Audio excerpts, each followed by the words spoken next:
Hello, everyone. Welcome to Celsius 233, your go-to place for fiction book summaries. Today we will journey through Harry Potter and the Half-Blood Prince by J.K. Rowling. Harry Potter and the Half-Blood Prince is the sixth installment in J.K. Rowling's iconic series, first published in 2005. The story continues Harry's battle against the dark wizard Voldemort while unraveling Voldemort's mysterious past through magical memories. This book takes on a darker tone, foreshadowing the climactic events to come, while also delving deeply into themes of loyalty, sacrifice, and the complexities of love. Plot summary. The mist hung heavy over the streets, cloaking the unease that gripped both the magical and Muggle worlds.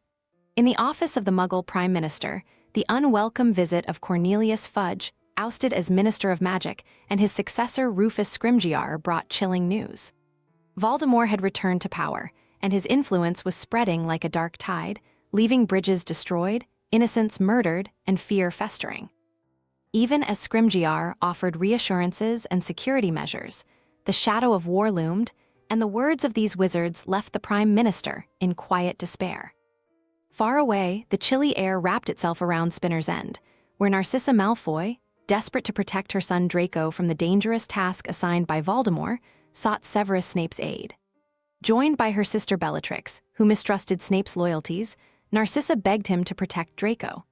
With a solemn incantation, Snape made an unbreakable vow to ensure Draco's survival, a promise that bound his fate to the Malfoy family's turbulent path. Meanwhile, at Privet Drive, Harry Potter awaited the arrival of Albus Dumbledore. Their reunion was marked by urgency, and as they traveled together, Dumbledore introduced Harry to Horace Slughorn, a former professor whom he wished to return to Hogwarts. Slughorn, lured by the promise of proximity to fame and power, agreed to resume teaching. As they parted ways, Dumbledore hinted that Slughorn held a memory crucial to Voldemort's secrets, one Harry would need to extract. At Hogwarts, the air was heavy with change. Slughorn's return was met with intrigue, and Harry, finding himself in possession of an annotated potions textbook once belonging to the mysterious Half-Blood Prince, excelled in the subject. His bond with Dumbledore deepened as the headmaster guided him through a series of memories revealing Voldemort's life. Through the pensive, Harry witnessed Tom Riddle's troubled childhood, his fascination with dark magic, and his eventual descent into a quest for immortality through Horcruxes, objects containing fragments of his soul.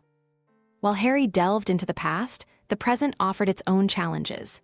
Draco Malfoy grew increasingly secretive and fraught, his once brash confidence now overshadowed by a sense of foreboding. Convinced that Draco was plotting something sinister, Harry followed him, seeking answers but finding only more questions.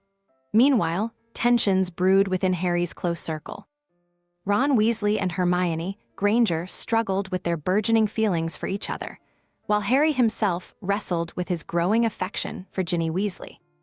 As the months passed, Harry managed to retrieve Slughorn's memory, unveiling the full extent of Voldemort's depravity.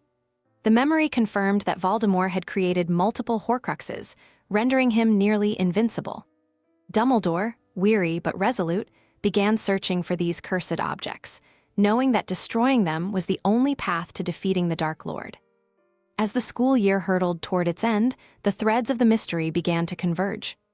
Draco's mission, it seemed, was to assassinate Dumbledore, a task he had been coerced into by Voldemort. Despite his efforts, Draco could not bring himself to carry out the act. Instead, it was Snape, fulfilling his vow, who stepped forward to cast the fatal curse. The attack on Hogwarts that night was swift and brutal. Death Eaters, smuggled into the castle by Draco, wreaked havoc as Harry, immobilized under Dumbledore's orders, could only watch helplessly. When the spell struck, Dumbledore fell from the astronomy tower, his body lifeless and broken. Snape, his face a mask of inscrutable emotion, fled the castle with the Death Eaters, leaving Harry in a storm of grief and rage. In the aftermath of the tragedy, Hogwarts faced an uncertain future. Though shaken, Harry resolved to honor Dumbledore's legacy by continuing the hunt for the Horcruxes. Rejecting the safety of Hogwarts and the comforts of his friends' presence, he prepared for the perilous journey ahead. As he stood by Dumbledore's tomb, he found solace in the unyielding support of Ron and Hermione, who vowed to accompany him. The chapter closed not with triumph, but with determination. Though darkness had claimed another victim, the light of hope remained, flickering in the steadfast resolve of those willing to stand against evil.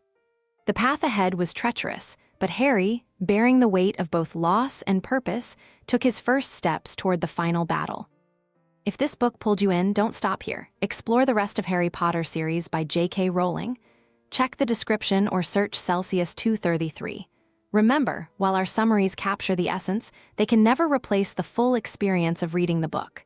If this summary intrigued you, consider diving into the complete story, buy the book, and immerse yourself in J.K. Rowling's original work. Bye-bye, take care, have fun.